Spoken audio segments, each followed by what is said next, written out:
Hello दोस्तों, कैसे हैं आप सब। उम्मीद करते हैं कि ठीक ही होंगे। और आज के इस वीडियो हम लोग कक्षा 12 के हिंदी का आज जो है चौथा चैप्टर जो अर्धनारीश्वर है है ना, उनको ही पढ़ने वाले हैं। ये कहानी नहीं है, ये निबंध है। रामधारी सिंह दिनकर के द्वारा जो है इस निबंध को लिखा गया है। और ये थोड़ा सा जो है कठिन चैप्टर है ना। आप लोग पढ़ते होंगे अपने से, तो कुछ लोगों को समझ में आया होगा, कुछ लोगों को दिक्कत भी हुआ होगा। तो आज इस वीडियो में हम लोग जो है अर्धनारीश्वर निबंध को जो है लाइन बाय लाइन जो है पूरे अर्थ के साथ पढ़ने वाले हैं। तो स्टार्ट करते हैं। अर्धनारीश्वर क्या है। रामधारी सिंह दिनकर जी ने पहला यहाँ एक प्रश्न उठाया है कि अर्धनारीश्वर क्या है।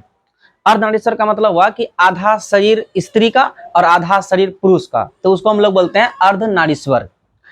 तो रामधारी सिंह दिनकर जी निबंध की जो शुरुआत करते हैं, यहां लिखते हैं कि अर्धनारीश्वर क्या है। तो इसका आंसर में वो लिखते हैं कि अर्धनारीश्वर शंकर और पार्वती का कल्पित रूप है। मतलब शंकर भगवान और जो पार्वती जी है ना, उसका जो एक कल्पित रूप है, उसी को हम लोग अर्धनारीश्वर कहते हैं। आप लोग शंकर भगवान का अर्धनारीश्वर रूप अगर आप गूगल पर भी सर्च करिएगा ना, तो उसका जब इमेज आएगा तो उसको आप ध्यान से देखिएगा, तो आधा में आपको जो है ना पार्वती जी नजर आएगी और आधा में जो है आपको शंकर भगवान नजर आएंगे, है ना। तो ये होता है उनका आधा। तो आधा में जो है पार्वती जी है और आधा में जो है शंकर भगवान है। तो शंकर भगवान और जो है पार्वती जी का जो कल्पित रूप है, उसको ही अर्धनारीश्वर कहा गया है, जिसका आधा अंग पुरुष का है और आधा अंग स्त्री का है। पुरुष का मतलब शंकर भगवान का आधा अंग है ना, और आधा अंग किसका है, स्त्री का है, मतलब पार्वती जी का है। तो जब आधा आधा है तो एक एक हाथ दोनों का होगा, एक एक पैर जो है दोनों का होगा, एक एक नयन मतलब आंख दोनों का होगा, है ना। तो इस चैप्टर में आगे रामधारी सिंह दिनकर जी लिखते हैं कि एक मूर्ति की दो आंखें हैं। एक आंखें जो है वो रसमयी है और दूसरा आंख जो है वो विकराल है। विकराल का मतलब भयानक है, डरावना है। आप बताओ, पार्वती जी का आंख डरावना होगा या फिर किसका, शंकर जी का। तो विकराल जो आंख है वो किसका है, विकराल जो आंख है वो शंकर जी का है, और जो रसमयी आंखें हैं वो पार्वती जी का है। एक ही मूर्ति की दो भुजाएं हैं, एक में त्रिशूल उठाए हुआ है और आप लोग बताइए त्रिशूल उठा हुआ किसका होगा।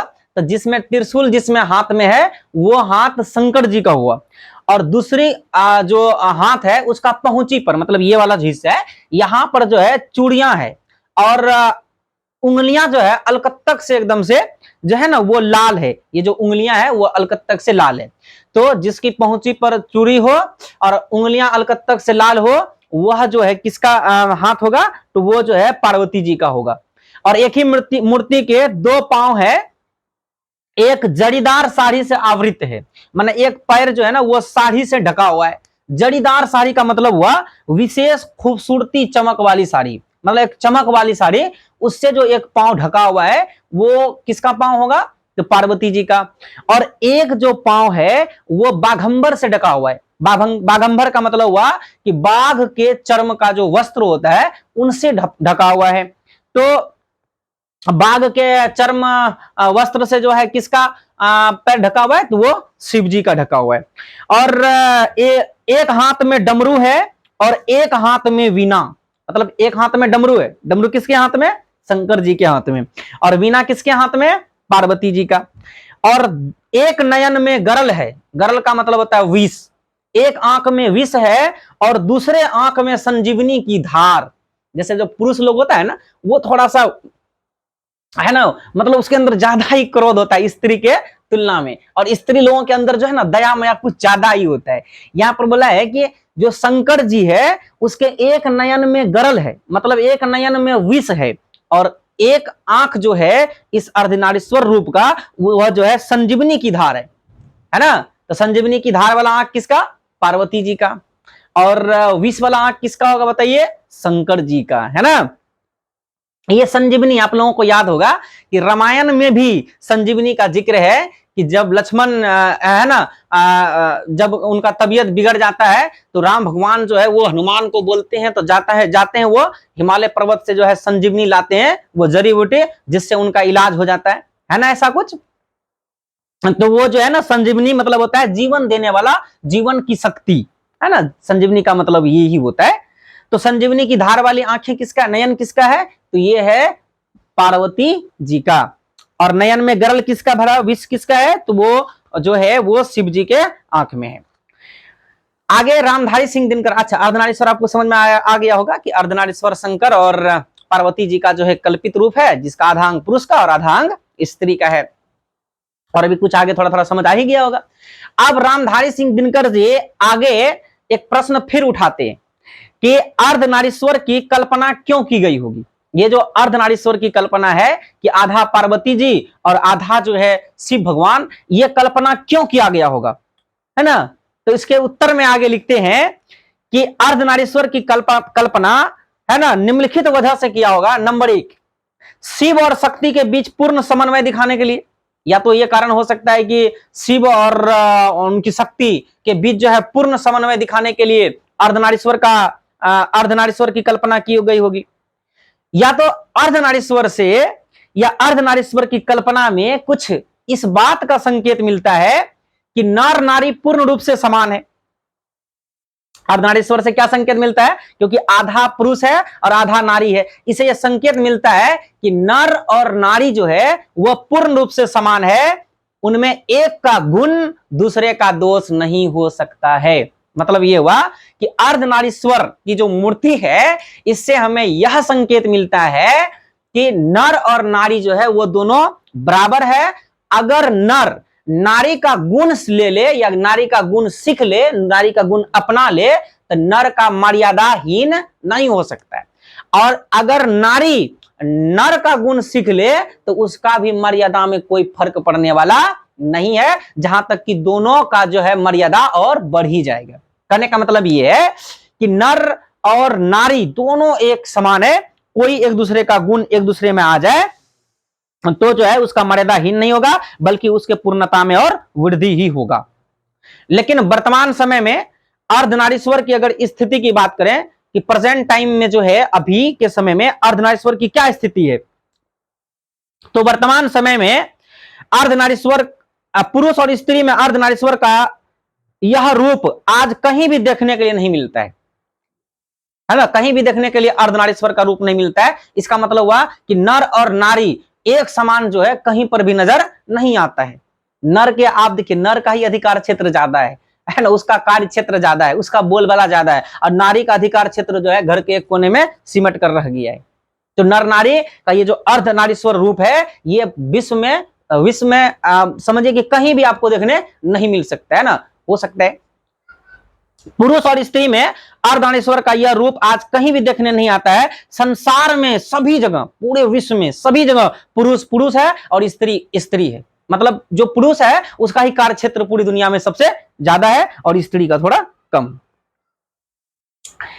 नारी समझती है कि पुरुष का गुण अगर सीख लेंगे तो मेरे नारीत्व में बट्टा लग जाएगा। मतलब नारी ये सोचती है कि अगर मैं नर का गुण सीख लूं कि नर बलिष्ठ होता है ना, कंधे पर कुदाल लिया चल गया, खेत में मिट्टी तोड़ के फसल उपजा के ला लिया, जो और एकदम विकराल रूप होता है और जो एक क्रोध होता है ना, तो जो नर का गुण है कि नारी सोचती है कि अगर वो सब हम अपना लेंगे तो मेरे नारीत्व में बट्टा लग जाएगा। और पुरुष ये सोचता है कि अगर हम नारी का गुण अपना लेंगे, है ना, नारी का गुण अपना लेंगे, अर्थात जो स्त्रीयोचित गुण है, नारी का गुण को ही स्त्रीयोचित गुण कहा जाता है, अगर हम उनको अपना लेंगे। यहाँ स्त्रीयोचित गुण का मतलब, नारी का गुण का मतलब क्या हुआ, नारी के अंदर दया, माया, सहिष्णुता, ये सारी चीजें होता है। तो ये अगर हम अपना लेंगे तो हमको समाज में स्त्रीयन लोग कहेगा, मतलब स्त्री स्त्री कहने लगेगा, है ना। तो इसलिए जो है पुरुष जो है वो नारी का गुण अपनाने से थोड़ा सा हिचकता है। अभी के दौर में क्या है कि स्त्री और पुरुष के गुणों के बीच इस प्रकार का विभाजन हो गया है कि विभाजन की रेखा को लांघने में नर और नारी दोनों को भय लगता है। मतलब नर के जो अधिकार क्षेत्र हैं, नर के जो गुण हैं, नारी अपनाने में हिचकती है, और नारी का जो गुण है उसको नर अपनाने में हिचकता है। जबकि नर और नारी दोनों समान है, इसका संकेत हमें शंकर और पार्वती जी के अर्धनारीश्वर रूप से मिलता है। अभी देखते हैं कि महिलाओं में और पुरुषों में दोनों का काम का बंटवारा हो गया है। महिलाओं को घर मिला हुआ है, घर की जिम्मेदारी, और पुरुष को बाहर की जिम्मेदारी। इसमें एक रामधारी सिंह दिनकर जी आगे लिखते हैं कि महिला और पुरुष में गुणों का बंटवारा, है ना, ये एक प्रश्न उठाते हैं। फिर आगे देखिए क्या लिखते हैं। लिखते हैं कि जिस समय आदिम जमाना था, मतलब आदि मानव का जमाना था, जब सब लोग है ना जंगल में उस समय रहते थे, तो उस समय स्त्री और पुरुष पुरुष जो है अपने भोजन जुटाने के लिए एक साथ चलते थे, जंगल में जाते थे, शिकार करने एक साथ जाते थे। और कोई जानवर अगर झपट पड़ता था उसके ऊपर, तो स्त्री और पुरुष दोनों मिलकर के उनका सामना करते थे, उनको पछाड़ देते थे। लेकिन आज क्या है, अभी जो है कि स्त्री को जो है पुरुषों की तुलना में कमजोर माना जाने लगा है। तो रामधारी सिंह दिनकर जी आगे लिखते हैं, ऐसा लगता है कि गुणों का बंटवारा करते समय पुरुष ने नारी से उसकी राय नहीं पूछी, अपने मन से उसने जहां चाहा नारी को बिठा दिया। मतलब अगर आप स्त्री के कार्य क्षेत्र को देखेंगे कि स्त्री का जो जीवन है वो घर की चार दीवारी के अंदर सिमटा हुआ है, उसका कार्य क्षेत्र जो है कम है, और अधिकार भी जो है पुरुष से नारी को कम है। लेकिन पुरुष के पास अधिकार क्षेत्र भी बड़ा है, कार्य क्षेत्र भी बड़ा है ना। और नारी जो है पुरुष के समझे कि एक तरह से पराधीन हो गया है, एक तरह से जो है उसके अधीन हो गया धीरे धीरे। और यहां तक कि नारी का सम्मान अपमान, उनका जीना मरना, ये सब जीना मरना तक भी नारी का जो है वो पुरुष पर निर्भर हो गया है ना। तो ऐसा लगता है कि गुणों का बंटवारा करते समय पुरुष ने नारी से उसकी राय नहीं पूछी, अपने मन से जहां चाहा नारी को बैठा दिया। मतलब जिस समय काम का बंटवारा हो रहा होगा उस समय ऐसा लगता है कि नारी से यह नहीं पूछा गया कि तुमको ये काम दे रहे हैं तो तुम इसको स्वीकार करते हो कि नहीं, तो ये उससे लगता है कि राय नर ने पूछा ही नहीं नारी से। खुद तो नर वृक्ष बन बैठा और नारी को उसने लता बना दिया। वृक्ष और लता समझते हैं ना, जैसे मान लीजिए कदम का पेड़ है, इसके ऊपर कोई लता चढ़ गया, कोई लत्तर चढ़ गया, और जब तक कदम का गाछ खड़ा है तब तक लत्तर का जो है जो लत है उसका अस्तित्व है, तब तक जो है ना, जब तक पेड़ खड़ा है तब तक उस पर जो है लत फूलेगा फलेगा, और अगर पेड़ गिर गया तो उसका लत का भी अस्तित्व खत्म हो जाएगा। बिल्कुल उसी प्रकार से जो अभी समाज के अंदर में नर और नारी की स्थिति है कि नर जो है, नर के ऊपर ही नारी जो है पूर्ण रूप से निर्भर है, जैसे लता वृक्ष के ऊपर रहता है। अभी स्थिति अब धीरे धीरे बदल रहा है भाई, है ना। ये उस समय लिखे रामधारी सिंह दिनकर, है ना। खुद तो पुरुष वृंत बन गया, वृंत का मतलब होता है डाली, और नारी को उसने कली मान लिया। देखिए क्या बोलता है, पुरुष जो है डाली बन गया और नारी को कली मान लिया। कली का मतलब क्या होता है, कली उस अवस्था को कहते हैं जब फूल या फल बनने की जो प्रोसेस शुरू होती है ना, तो उसको हम लोग जो है उसके बाद जैसे जैसे कली विकसित होती है वो खिलती है और फलित होती है, तो वो तो जब डाली रहेगा तब ना कली भी खिलेगा, डाली रहेगा ही नहीं तो कली कहां खिलेगा, है ना। फूल फल कहां लगेगा, डाली रहेगा पेड़ में तब तो फूल फल लगेगा। तो यहां पर फूल फल कौन हो गया, नारी, और डाली कौन है, पुरुष। मतलब पुरुष रहेगा तब नारी का भी अस्तित्व रहेगा। ये देखिए, है ना। आगे लिखा है, तब से धूप पुरुष हो गया है और चांदनी नारी हो गया है ना। पुरुष जो है वो क्या बन गया है, धूप। ये जो धूप देखते हैं ना, धूप गर्मी, इस धूप गर्मी का यहां बात नहीं किया बेटा, है ना। यहां पर धूप का मतलब है प्रगति, ऊर्जा और शक्ति का प्रतीक है, जीवन देने वाला, है ना। यहाँ जो धूप है ये ऊर्जा और शक्ति का प्रतीक है, यानी पुरुष जो है वो ऊर्जा का प्रतीक है, उसके अंदर ऊर्जा है, उसके अंदर शक्ति है ना, उसके अंदर प्रगति करने की क्षमता है। ये कह रहा है ना कि धूप पुरुष है, अर्थात पुरुष के अंदर प्रगति करने की क्षमता है, पुरुष के अंदर ऊर्जा है, और पुरुष जो है शक्ति का प्रतीक है। और चांदनी नारी है, नारी क्या है, वो चांदनी है। इसका मतलब है नारी जो है वो कोमलता और शांति का प्रतीक है ना। ग्रीष्म नर और वर्षा मादा रही है। नर जो है वो ग्रीष्म है। ग्रीष्म का मतलब होता है कि नर जो है वह संघर्ष का प्रतीक है। ग्रीष्म का मतलब यहां पर संघर्ष का प्रतीक, चुनौतियों का प्रतीक है, संघर्ष का प्रतीक है गर्मी, है ना।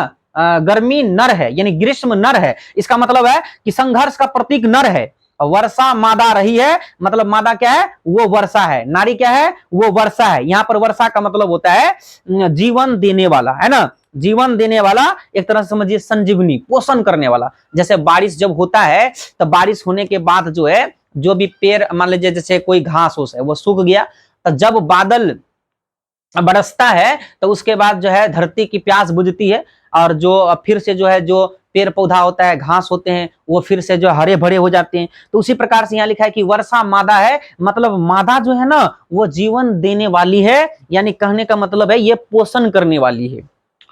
विचार पति है और भावना पत्नी है। विचारपति है, मतलब विचारपति मतलब यहां पर है कि निर्णय लेने की क्षमता का प्रतीक पति है ना। वैसे भी घर का सारा निर्णय जो है वो पति ही लेते हैं। और भावना पत्नी है, भावना का मतलब प्रेम, करुणा, है ना। ये और भावनात्मक जुड़ाव का प्रतीक कौन है, तो वो पत्नी है। मतलब निर्णय लेना पति का काम, और प्रेम, करुणा, ये सारी चीजें पत्नी।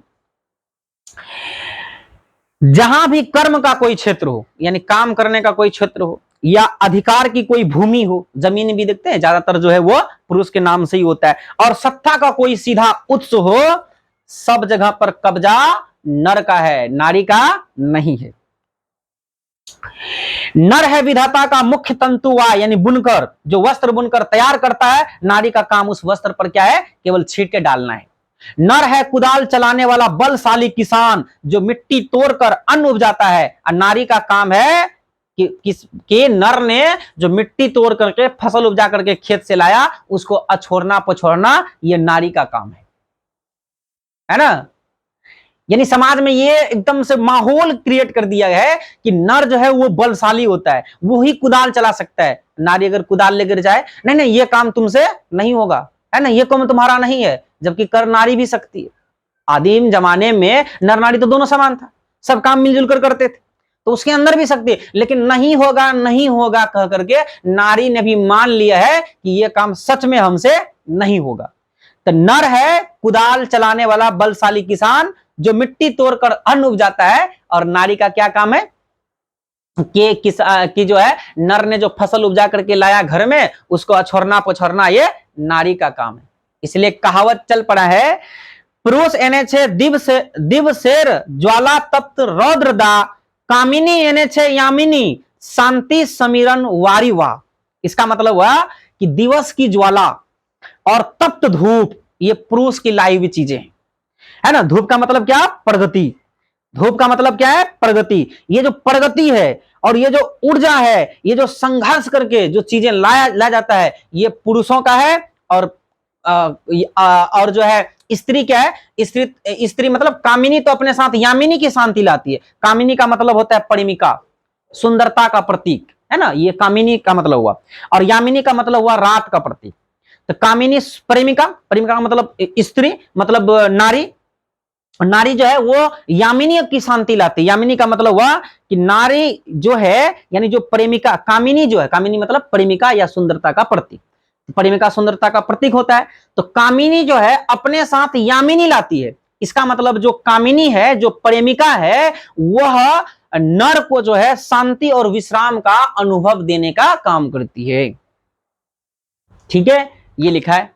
आगे लिखा है कि अगर आदि मानव आज जिंदा होते तो उनको किन बातों का सबसे ज्यादा आश्चर्य होता, बताइए। उनको ये सब चीज देख के आश्चर्य होता है कि यार स्त्री घर में रहती है, सारा काम स्त्री का है, स्त्री का जीवन इस चार दीवारी के अंदर घिरा हुआ है, पुरुष का बोलबाला समाज के अंदर में है, सारे क्षेत्रों में ज्यादा पुरुषों का जो है कि भागीदारी है, स्त्रियों की भागीदारी नहीं है। ये सब चीज देख के उनको बड़ा आश्चर्य होता। क्यों, क्या सोचते, वो क्या बोलते अगर इस स्थिति को देखते? तो आगे रामधारी सिंह दिनकर जी लिखते हैं कि अगर आदि मानव आज जिंदा होते तो उनको वो बोलते कि मैंने तो आपस में धूप और चांदनी का बंटवारा नहीं किया था, हम तो साथ साथ जन्मे थे, धूप और चांदनी में, वर्षा और गर्मी में साथ घूमते थे, आहार के लिए भी जब जाते थे तो हम लोग साथ निकलते थे, और कोई जानवर हम पर टूट पड़ता था तो एक साथ हम लोग मिल करके उसका सामना करते थे। उन दिनों नर इतना बलिष्ठ और नारी इतनी दुर्बल नहीं थी।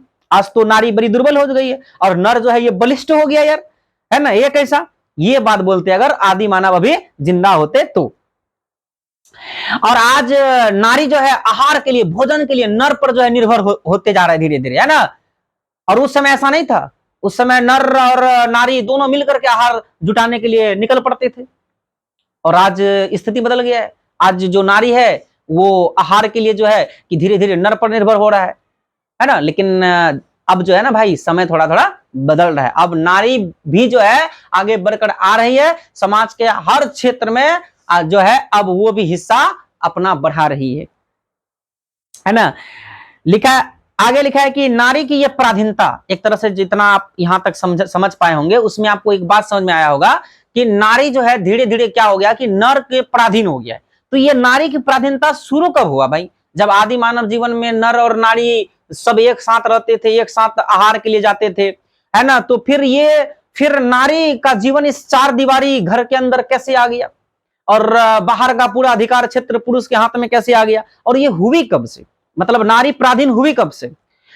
तो इसके उत्तर में रामधारी सिंह दिनकर जी लिखते हैं कि नारी की पराधीनता तब प्रारंभ हुआ जब मानव जाति ने कृषि का आविष्कार किया, जिसके चलते नारी घर में और पुरुष बाहर रहने लगा। मतलब जब कृषि का आविष्कार हुआ ना, तो उसी समय डिसाइड कर लिया पुरुषों ने कि हम लोग जो है ना खेत में काम करेंगे, कुदाल चलाएंगे, है ना, मिट्टी तोड़ेंगे, फसल उपजावेंगे, घर में लाएंगे, तो वहां का काम हम देख लेते हैं, तुम लोग जो है घर में रहो, और घर में जो है जो हम अनाज ला करके देंगे, इसको अछोरना पछोरना, उसका भंडारण वगैरह, ये तुम्हारा काम रहा। वहीं पर से जीवन जो है नर और नारी का दो टुकड़ों में बट गया, और नारी जो है घर की चार दीवारी के अंदर, और नर जो है बाहर का काम देखने लगा। यहीं से नारी की जिंदगी दो टुकड़ों में बट गया, घर का जीवन सीमित और बाहर का जीवन निस्सीम होता चला गया, मतलब जिसकी सीमा न हो, और जो है इसी तरह जो है पुरुषों का अधिकार क्षेत्र बड़ा हो गया और नारी का अधिकार क्षेत्र छोटा हो गया। पुरुषों की जिंदगी बड़ी हो गई, नारी की जिंदगी छोटी हो गई, और पुरुषों की बड़ी जिंदगी के अधीन जो है नारी की छोटी जिंदगी धीरे धीरे हो गया। लेकिन नर और मादा पशु में भी थे, नर और मादा तो पशु में भी थे, और अभी भी है। अभी भी देखते होंगे कि जो पशु में होता है, पक्षियों में होता है, तो वो लोग जो है अपना जो है आहार के लिए दोनों साथ जाते हैं, दोनों साथ निकलते हैं। तो नर और मादा पशुओं में भी थे, पक्षियों में भी थे, लेकिन पशु और पक्षी ने अपनी मादा पर इस तरह की आर्थिक प्रवस्था नहीं ला दी, लेकिन मनुष्य की मादा पर यह पराधीनता अपने आप समझिए कि लद गई। कृषि का विकास सभ्यता का पहली सोपान थी, किंतु इस पहली ही सीढ़ी पर सभ्यता ने मनुष्य से भारी कीमत वसूल कर ली। भारी कीमत का मतलब क्या, कि नारी का जिंदगी को जो है वो संकुचित कर दिया गया। आज प्रत्येक पुरुष अपनी पत्नी को फूलों सा आनंद में भार समझता है, और प्रत्येक पत्नी अपने पति को बहुत कुछ उसी दृष्टि से देखता है जिस दृष्टि से लता अपने वृक्ष को देखता है। ध्यान से समझिए इस लाइन को। आज प्रत्येक पुरुष अपनी पत्नी को फूलों सा आनंद भार समझता है। इसका मतलब हुआ कि आज जितने भी पति हैं वो अपने पत्नी को आनंद का स्रोत मानते हैं। उसका हर पति का मानना है कि जो उसकी पत्नी है वो उसके जीवन में खुशी और शांति लाने का काम करती है, और जो प्रत्येक पत्नी है अपने पति को कुछ उसी दृष्टि से देखती है जिस दृष्टि से लता अपने वृक्ष को देखता है। मतलब अगर मान लीजिए कोई वृक्ष है, उस पर कोई लता चढ़ा हुआ है, मान लीजिए कदम का वृक्ष है, उस पर कोई लता चढ़ा हुआ है, लता हमेशा वृक्ष को देखते रहता है, भाई तू गिरा तो हम भी गिर जाएंगे। तो उसी प्रकार से आज जो है ना जितने भी पत्नी है वो अपने पति को भी कुछ इसी दृष्टि से देखता है कि जब तक हमारा पति जिंदा है तब तक मेरा अस्तित्व है, मेरा सम्मान है। यानी कि ये सारी चीजें जो है आजकल की पत्नी वो सोचती है। मतलब यह संकेत करता है कि पत्नी अपने पति को सुरक्षा, सहारा और प्रेम का स्रोत मानती है। मतलब यहां रामधारी सिंह दिनकर जी तुलना करके बताते हैं कि एक सफल और सुखद वैवाहिक जीवन में दोनों पक्षों के बीच, मतलब पति पत्नी के बीच में प्रेम, सम्मान और एक दूसरे का समर्थन बहुत जरूरी है। और आज नारी का समाज में क्या है कि नारी का सुख और दुख, नारी की प्रतिष्ठा और अप्रतिष्ठा, मान सम्मान, यहां तक कि जीवन और मरण भी पुरुष की मर्जी पर टिकने लगा है। कोई भी स्त्री अपने पति को पूछे बगैर वो घर से कहीं जा भी नहीं सकती, ये हालात है। लेकिन अब जैसे मैं रामधारी सिंह दिनकर जी लिखे होंगे है ना कि, लेकिन अब बहुत समय गुजर गया है, अब जो है धीरे धीरे चीजें बदल रहा है। आगे पढ़ने से पहले आपको दो लाइन थोड़ा समझना पड़ेगा, दो शब्द का मतलब। एक होता है प्रवृत्ति मार्गी और एक होता है निर्वृत्ति मार्गी।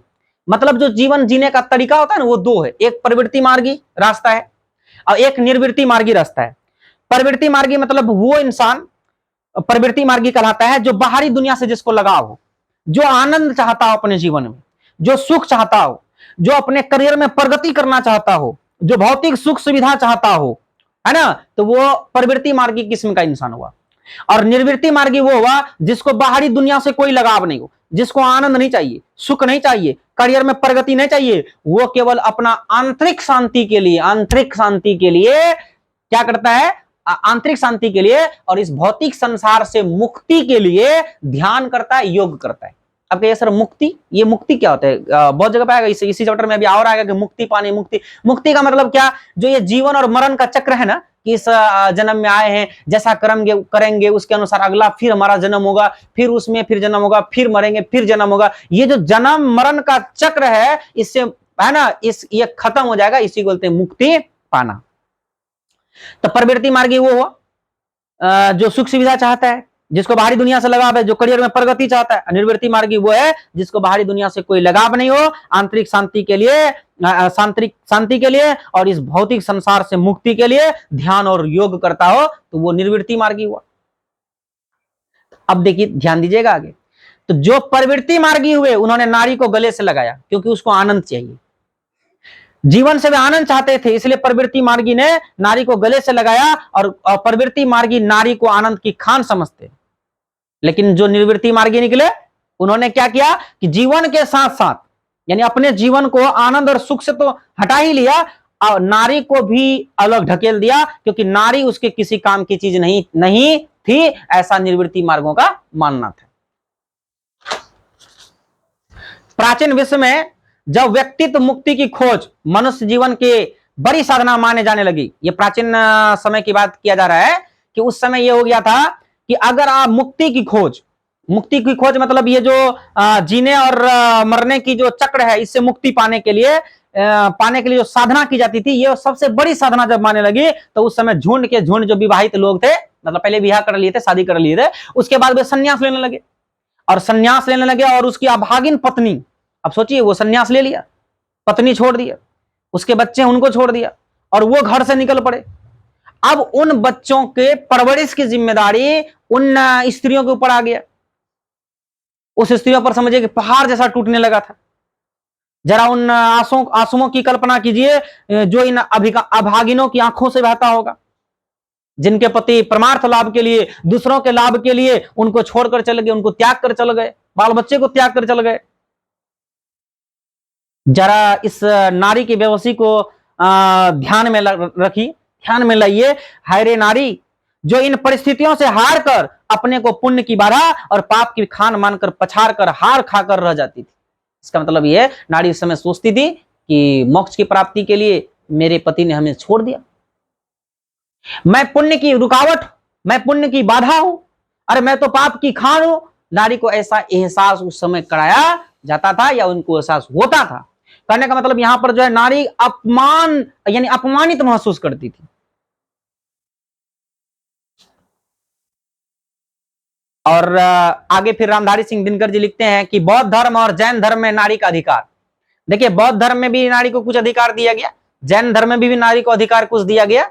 और उसके विषय में रामधारी सिंह दिनकर जी क्या लिखते हैं, मैं थोड़ा पढ़ता हूं।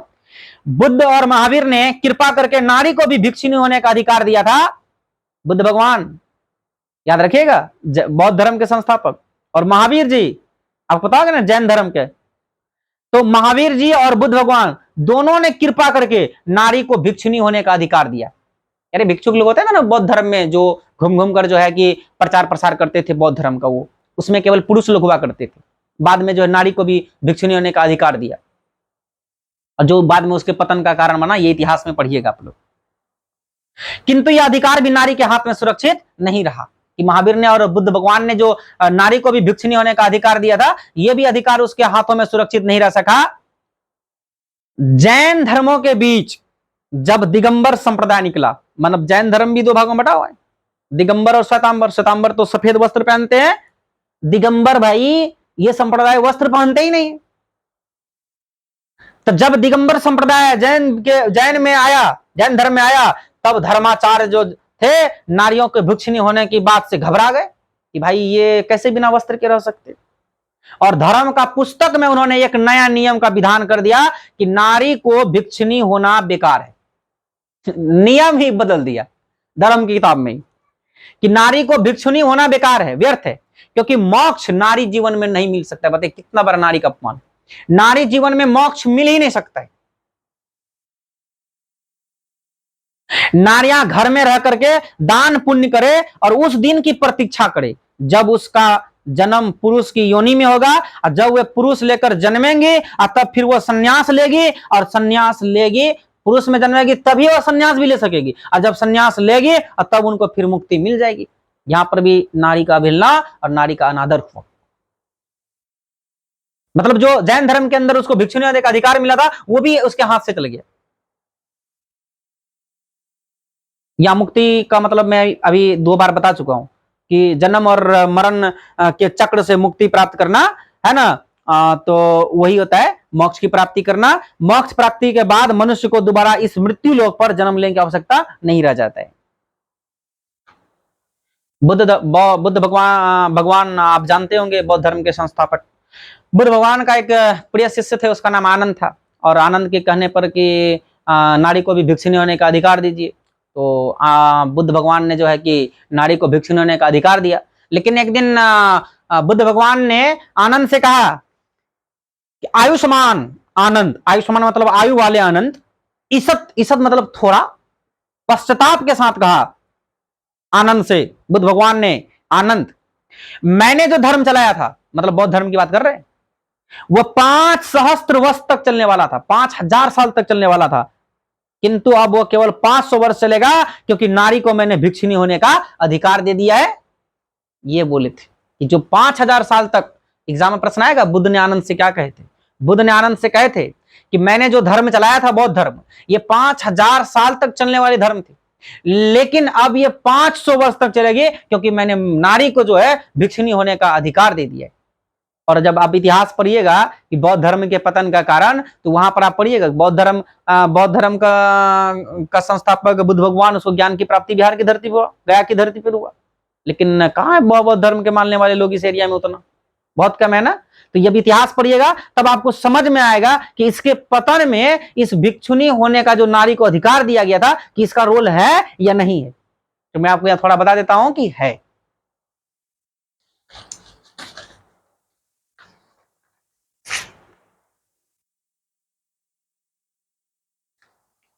धर्म साधक महात्मा और साधु नारियों से भय खाते थे। जो महात्मा और साधु लोग थे ना, वो भी नारियों से डरते थे, भय खाते थे। विचित्र बात तो यह है यार कि इनमें से कई महात्माओं ने तो बिहा भी किया, मतलब शादी भी किया, और फिर उनको त्याग दिया, मतलब उन पत्नी को जो है छोड़ दिया, और फिर उसी का जो है निंदा भी किया। सही, ये नारी का अपमान, ये नारी का अनादर। कबीर साहब का एक दोहा है, इस चैप्टर में लिखा हुआ था कि नारी तो हमहु करी तब न किया विचार, जब जानी तब परिहारी नारी महाविकार। मतलब जब हमको ज्ञान प्राप्त नहीं, जब हमने ज्ञान प्राप्त नहीं किया था, तब जो है कि हम शादी कर लिए, माया रूपी कामिनी से संबंध किया था। लेकिन जब ज्ञान प्राप्त हुआ तो मैंने क्या किया? नारी को बुरा समझ करके उसको त्याग दिया। बताइए क्या बुराई है नारी में? तो उसको सब बुरा समझ करके उसको त्याग दिया। जब ज्ञान आया तब, न था तो शादी कर लिया था। और नारी की जो यह अवहेलना है ना, ये उस समय की है, और लेकिन नारी की यह अवहेलना हमारे अपने काल तक भी आ पहुंची। बर्नार्ड शॉ ने लिखा है कि नारी को अहेरिन और नर को अहेर माना है। अहेरिन मतलब होता है शिकार करने वाला। कहा कि नारी जो है ना वो शिकार करने वाली है, और नर जो है वो शिकार है। इसलिए अहेर को अहेरिन के पास से बचकर चलना चाहिए। मतलब जो है अहेर का मतलब नर, अहेरिन का मतलब नारी। शिकार कौन है? नर। शिकार करने वाले नारी। शिकार कौन है? नर। तो इसलिए नर को जो है नारी से बचकर रहना चाहिए, नहीं तो नर का जो है नारी शिकार कर लेगी। बताइए यह अवहेलना। कुछ कवि ने नारी को नागिन या जादूगरनी समझा है। बताइए नारी जो है वो जादूगरनी है, नारी जो है वो नागिन है। लेकिन ये सब झूठी बातें, ये सब बिल्कुल नहीं है। नारी जो है वो श्रद्धा के योग्य होती है, नारी आदरणीय होती है, नारी पूजनीय होती है। और ये नारी को नागिन और जादूगरनी, बताइए कैसी कैसी बात है। ये सारी बातें झूठी है। इनका, इन शब्दों का ना नागिन है, नारी जादूगरनी है, अहेरिन है, ये शब्द, ये सारी झूठी बातें हैं। इनका इजाद पुरुष इसलिए करता है कि उनसे, है ना, इजाद इसलिए करता है कि उनसे उसे अपनी दुर्बल अथवा कल्पित श्रेष्ठता को दुलारने में सहायता मिलती है। और असल में बात करें तो केवल विकार, केवल बुराई जो है वो नारी में नहीं है, नर में भी है। नर में भी है तो नारी में भी है, दोनों में है। नाग और जादूगर के गुण भी नारी में कम, पुरुष में अधिक होता है। रामधारी सिंह दिनकर आगे क्या लिखते कि नाग और जादूगर का जो गुण है ना, नारी में बोलते ना है, लेकिन नारी में कम, पुरुष में ही ज्यादा होता है। और आखिर तो मुख्यतः पुरुष का ही स्वभाव है। शिकार करना तो पुरुष शिकार करता है नारी का, नर नर नर शिकार करता है नारी का। इन सब से अलग अब आप जानिएगा, रविन्द्रनाथ टैगोर, प्रसाद जी और प्रेमचंद्र जैसे कवि और रोमांटिक चिंतकों ने नारी के विषय में क्या कहा है ना। प्रेमचंद्र जी कहते हैं कि पुरुष जब नारी का गुण लेता है तब वो देवता बन जाता है, और जब किंतु नारी जब नर का गुण सीखती है तो वह राक्षसी हो जाती है। बताइए कैसा बात है कि पुरुष जब स्त्री का गुण सीखेगा तो वो देवता हो जाएगा, लेकिन अगर कोई स्त्री पुरुष का गुण सीख ले तो वो राक्षसी हो जाएगी। बताइए आप प्रेमचंद्र के इस बात से सहमत है? इस निबंध में रामधारी सिंह दिनकर भी प्रेमचंद्र के इस कथन से सहमत नहीं। फिर प्रसाद जी हैं, उन्होंने आगे लिखते हैं कि प्रसाद जी की ईरा के विषय में, ईरा मतलब उस लड़की को कहा जाता है जो लड़की लड़कों का गुण को ग्रहण करता है, माने उस नारी को ईरा कहा गया यहां पर है जो नारी नर का गुण सीख लेता है। कहता है कि प्रसाद जी की ईरा के विषय में यदि यह कहा जाए कि ईरा वह नारी है जिसने पुरुषों के गुण सीखे हैं, तो निष्कर्ष यही निकलेगा कि प्रसाद जी भी नारी को पुरुषों के क्षेत्र से अलग रखना चाहते थे। यही प्रसाद जी है ना। और रविन्द्रनाथ टैगोर का मत तो और भी स्पष्ट है, वे स्पष्ट कहते हैं कि नारी की सार्थकता यह है कि उसकी भंगिमा के मोहक और आकर्षक होने में, केवल पृथ्वी की शोभा, केवल आलोक, केवल प्रेम की प्रतिमा बनने में। कर्म कीर्ति वीर बल और शिक्षा दीक्षा लेकर के स्त्री या नारी क्या करेगी, ये रविन्द्रनाथ टैगोर जी का कहना है। और रविन्द्रनाथ, प्रसाद जी और प्रेमचंद्र जी के नारी के विषय में जो चिंतन है, अब पता नहीं वो किस संदर्भ में बोले हैं, जहां तक हम समझ पाए हैं, और है ना, उसके अनुसार तो हमें लगता है कि यार ऐसा नहीं होना चाहिए, लेकिन अब उस समय क्या कंडीशन था और किस संदर्भ में इन्होंने कहा है ना, और पता नहीं। लेकिन रामधारी सिंह दिनकर जी आगे लिखते हैं कि रविंद्रनाथ प्रसाद जी और प्रेमचंद्र की जी जो नारी के विषय में जो चिंतन दिए हैं उनसे वह असंतुष्ट है ना, यानी उसके बारे में, नारी के बारे में जो इन तीनों का भाव है वो रामधारी सिंह दिनकर जी को भी पसंद नहीं है। और आगे लिखते हैं कि सदियों की आदत और अभ्यास से उनका, यानी नारी का अंतर्मन भी यही कहता है कि नारी जीवन की सार्थकता पुरुष को रिझा कर रखने में, नारी का जीवन जो है सार्थक केवल इसमें हो जाएगा कि वो पुरुष को रिझा कर रखे, मतलब कि पुरुष को एक नारी से जितनी अपेक्षाएं होती है वो सारी केवल नारी पूरा कर दे तो नारी का जीवन सार्थक हो गया। बताइए कोई बात है? मतलब ये भी है, बाकी और भी कर्म क्षेत्रों है, अधिकार क्षेत्र है, समाज में सब जगह पर नारी को बराबरी का अधिकार मिलना चाहिए। यह सुनना उन्हें बहुत अच्छा लगता है कि नारी सपना है, नारी सुगंध है, नारी पुरुष की बाह पर झूलती हुई जूही की माला है, नारी नर के वक्ष स्थल पर मंदार की हाल है। वक्ष स्थल मतलब ये जो है ना 12 पसले ना 14, इसके बीच का जगह है ना, यहाँ पर दिल है, फिपड़ा वगैरह, ये वक्ष स्थल है। इस पर जो है वक्ष स्थल पर मंदार की हार है। बताइए प्रसाद जी ने नारी को क्या नाम दिया? बताइए ईरा, है ना, ईरा, ईरा का है। अब नारी विकारों की खान और पुरुषों के आधा नहीं मानी जाती है, वह प्रेरणा का उद्गम बन चुकी है नारी, शक्ति का स्रोत बन रही है नारी, पुरुषों की महाउद्दी हो उठी है नारी, फिर भी नारी अपने सही जगह पर नहीं पहुंची है। पुरुष नारी से अब यह कहने लगा है, अब यहां आगे थोड़ा ध्यान दीजिएगा इस पर, पुरुष नारी से अब यह कहने लगा है कि तुम्हें घर से बाहर निकलने की क्या जरूरत है, कमाने के लिए मैं अकेला ही काफी हूं, तुमको काम करने जाने की क्या जरूरत है, तुम घर पर बैठो, खर्चा करो, कमाने के लिए मैं ही काफी हूं। नारियों को सोचना चाहिए कि पुरुष ऐसा क्यों कहता है। वो इसलिए ऐसा कहता है क्योंकि नारी को पुरुष अपना क्रीड़ा की वस्तु मानता है, खेल की वस्तु मानता है, आनंद की वस्तु मानता है। पुरुष ये मानता है कि मैं जो थक हार करके आता हूं, है ना, बाहर से आता हूं, काम करके आता हूं, तो ये जो नारी है ये मनोविनोद की साधना है, ये क्रीड़ा की वस्तु है, ये आनंद की मूर्ति है। और वो चाहता है कि इस आनंद की मूर्ति पर थोड़ा सा भी धूल या थोड़ा सा भी धुआं का धब्बा न लगे, ऐसा चाहते हैं।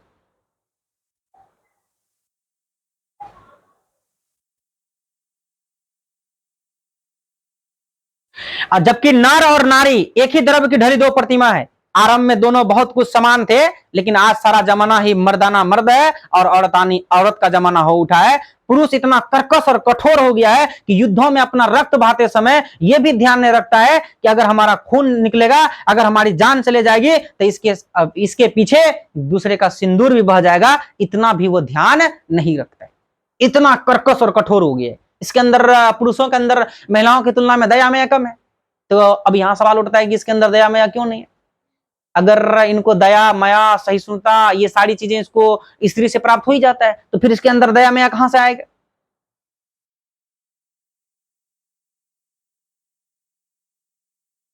आगे लिखा है कि और आगे लिखा है कि और न सिंदूर वालियों को इसका फिक्र है कि और नहीं तो उन जगह पर तो उनके राय खुले जहां सिंदूर पर आफत जाने का आशंका, उस जगह तो महिलाओं को बोलना चाहिए, फिर भी वो कुछ नहीं बोलती है। घर का मालिक है, पुरुष है, जो कर रहा है वो सब सही कर रहा है, वहां पर भी वो अपना राय नहीं देती है, चुप रहती है। लिखा है कि कौरवों की सभा में यदि संधि की वार्ता कृष्ण और दुर्योधन के बीच न होकर कुंती और गंधारी के बीच होता तो बहुत संभव था कि महाभारत नहीं मचता।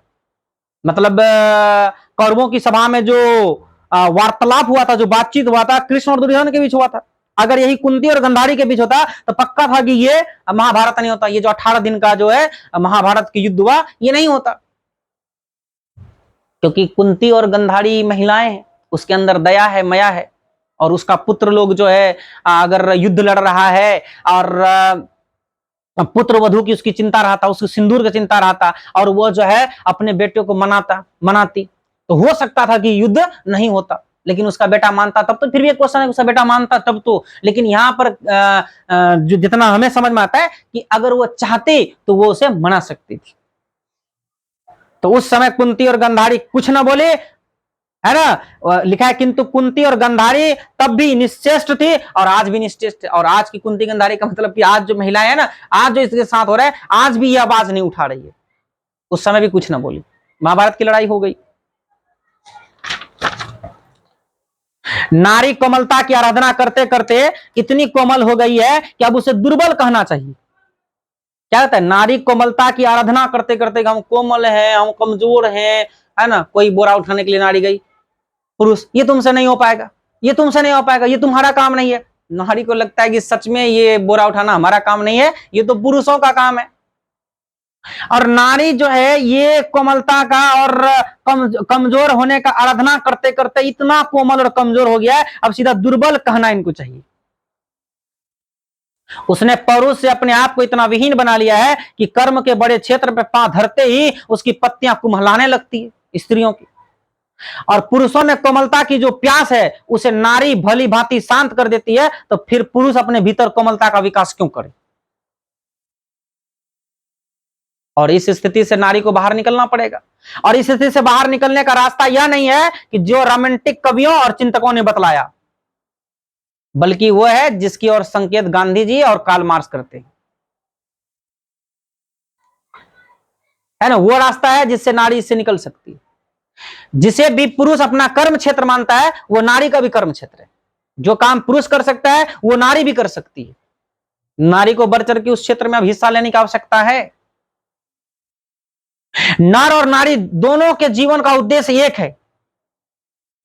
ये तो अन्याय है कि नर अपने उद्देश्य की पूर्ति के लिए मनमाने विस्तार का क्षेत्र अधिकृत कर लिया है और नारी के लिए घर का एक कोना छोड़ दिया है।